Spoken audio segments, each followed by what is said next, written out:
পারবেন, সবকিছু আপনাদের দ্বারা হবে যদি একবার জীবনের মায়া পরিত্যাগ করে এটা নিয়াত করতে পারেন।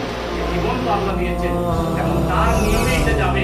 আমি চাইলে হায়াত বাড়াইতে পারতাম না। অতএব ফি সাবিলিল্লাহ আমি আল্লাহর রাহে চলছি এবং চলবই সাহসিকতার সাথে। আমি আল্লাহর রাহে শহীদ হব না।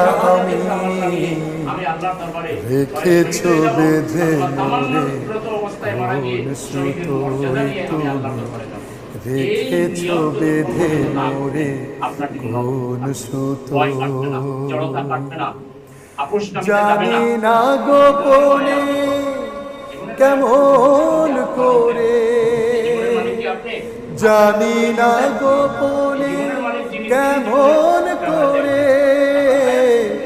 হৃদয়ে গড়েছো প্রেমের বলয় রাসূল।